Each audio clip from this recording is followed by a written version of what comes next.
therefore, I am so delighted, so honored, so humbled to have been given the honor of not only lighting the candles, but also being made a Hindu elder. I think this is tremendous.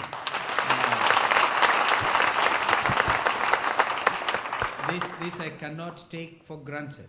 It must mean that these gentlemen and their ladies gave thought to this matter and decided, because why is it that it never happened before? Therefore, it is very important. Allow me to wish all of us a very happy new year, because the year is too young. This is only the 20th day of January. And I want to please ask that those of you may not have seen the occasional goodwill messages that I sent during the occasional Diwali, occasional New Year. If you have never caught up with those, I want to give them life to you, and a happy and prosperous 2011. It is a year. It is a year that has started well, on another parts that I'll touch on, pretty heavy, and yet we know that God put us in this country for His own purpose. The story in the case of the Hindu Council of Kenya, or shall I say, Asians or Kenyans of Asian origin, started, as we know, with the construction of the famous railway line from Mombasa to, was it in destination was Kampala? If I don't get it right, believe you me, in this audience is my own history teacher in high school, Mr. Gill, and he taught me history. That's where the story started.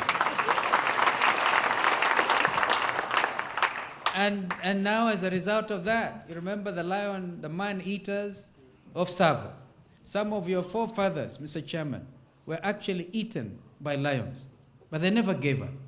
That was a spirit that brought about a modern nation called Kenya. And of course, you know that Kenya started as a company, British East Africa Company. Today, it is a whole nation, proudly standing as one of the independent nations in the community of nations. And if the Southern Sudanese, for instance, choose separation in the next 1 or 2 days, I think they're counting the votes now, then of course our country will be the 194th nation. Kenya had a time in 1963 when we attained independence. This community has been in the thick of things, literally the psyche of the Kenyan nation. Not just to talk about captains of industry, where you excel, and I think you have also done well.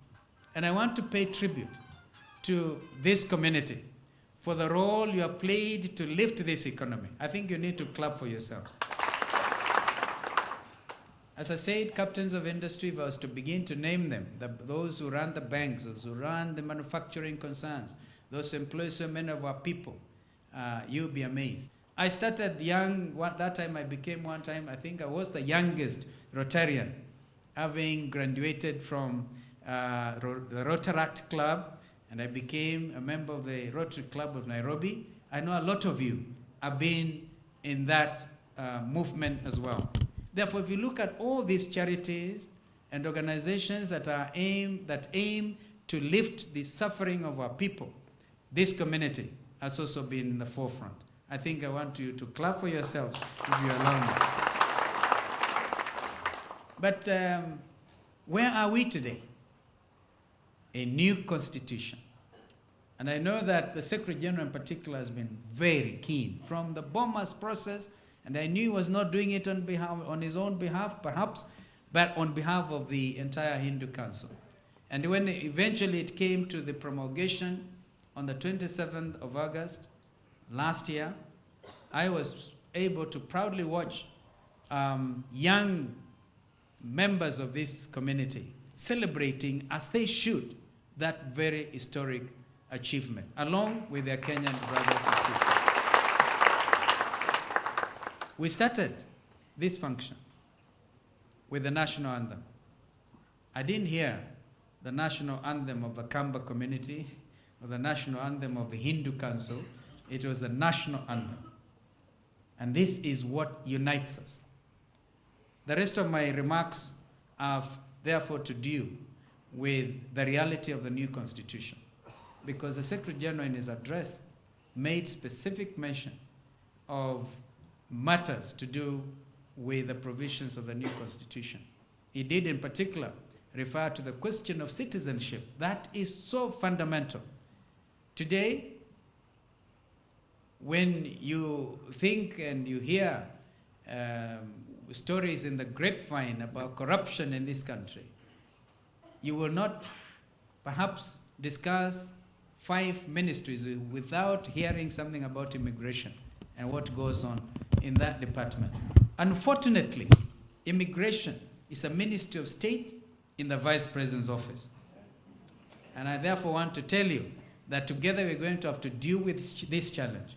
When I had occasion to address some of you at another forum, I think in another temple, I was able, I think Majid and other friends will remember, I said that time that if you qualify constitutionally to become a citizen of this country, please do not bribe for it.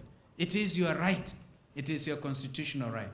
And this, I think the time has now come. The time has come for us to look at each other straight in the face and not shy away from the fact that you're a Kenyan, whether you're black or white or yellow. But the fact of the matter is you're a Kenyan. And therefore, I want to suggest that we take a different look, that we be strategic, we be very definite about our rights and our obligations under the new constitution. Talking to you as a lawyer, I want to assure you of one thing, that the current constitution makes no distinction whatsoever between Kenyans when it comes to rights and obligations under the constitution.